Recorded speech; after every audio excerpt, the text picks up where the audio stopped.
Namaste children, I'm your Deepika ma'am. Welcome to science class. Growing plants. Children, in our last video we came to know that plants are important for our survival as they give out oxygen which is required for various body processes like respiration, digestion, circulation and excretion. We also came to know that a plant can be grown easily provided the weather conditions and the soil conditions are good for it. A plant can be easily grown from a stem cutting. A plant can be easily grown from leaves, roots, and seeds. Then what else did we learn, children? Yes, what is germination? The process by which a seed produces a new plant is called germination. There are various stages of germination. First, the seed has to get enough water, air and warmth. It gets fixed itself into the soil. Then it starts sprouting after it soaks up water. The seed coat breaks and the root emerges. Then the new plant develops roots and shoots simultaneously. As the plant grows in size, it develops leaves. Slowly, the cotyledons shrink and disappear. Now, let us see what happens during the early stages of germination. The seedling or the seed gets the food required for its growth from the cotyledons. See, after the food which was stored in the cotyledons had been used up, the leaves start growing from the seedling and the leaves begin to prepare the food. The seedling absorbs water and nutrients from the soil with the help of its roots.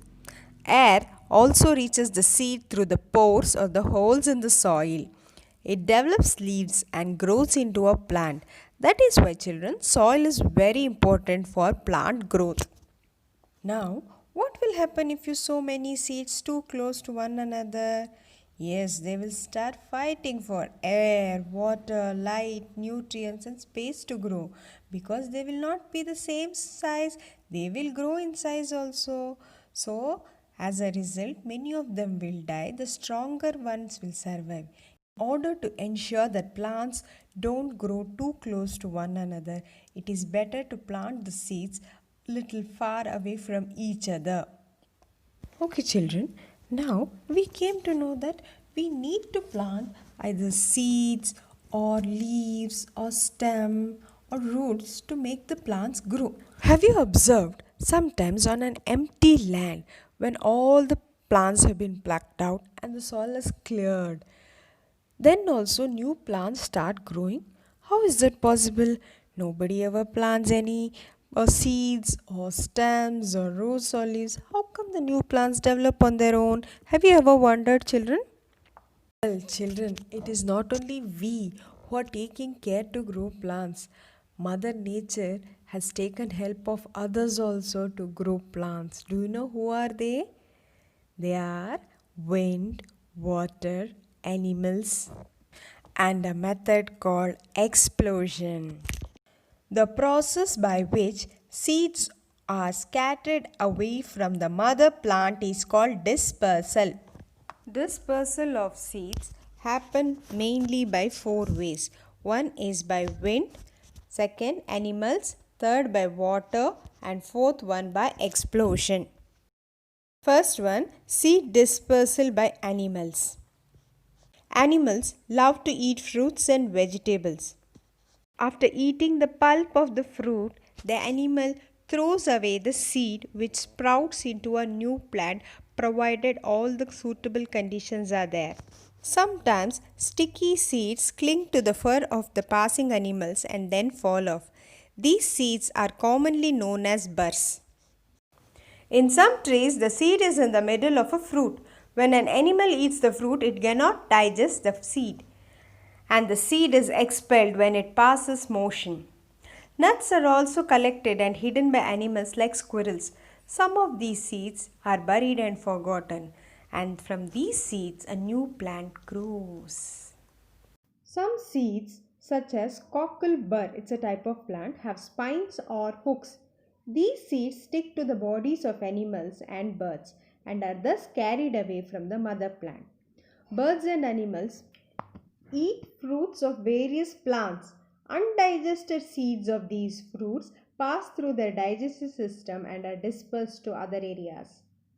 Children, have you wondered why some seeds like maple seeds have wings on them and dandelion seeds have hair on them? Yes, to help in dispersal. This dispersal is called dispersal by wind. Dispersal by wind. Some seeds are carried to a new place by the wind. These seeds are very light. The seeds of the orchid are almost as fine as dust. Many have hairy growths which act like parachutes and carry the seeds far away from the parent plant.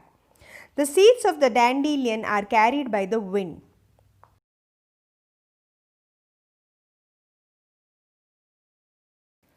It is the maple seed which travels like the helicopter fan.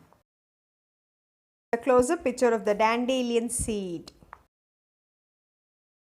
Children, have you seen coconuts on a beach or an island where there are no people or animals?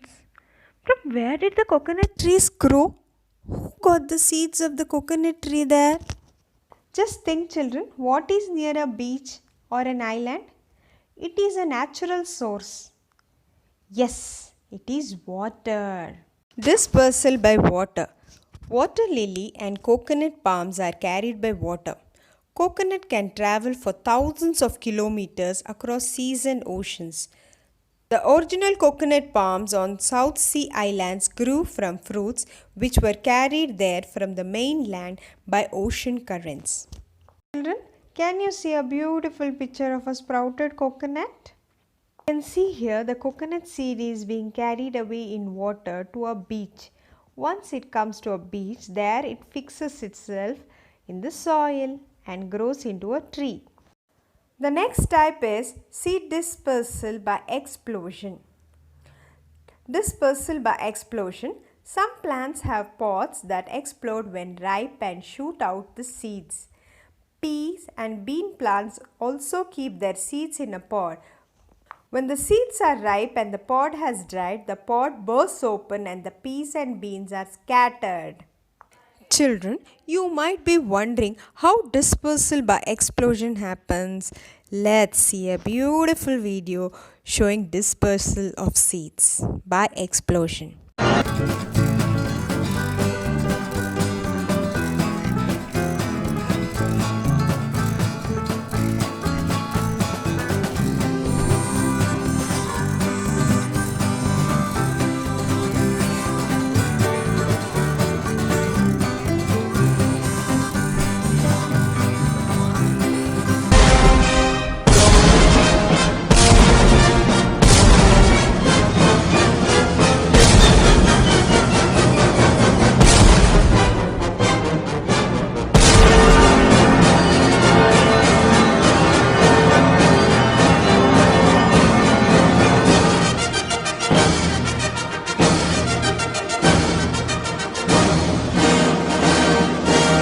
Okay children, I will stop the lesson here only.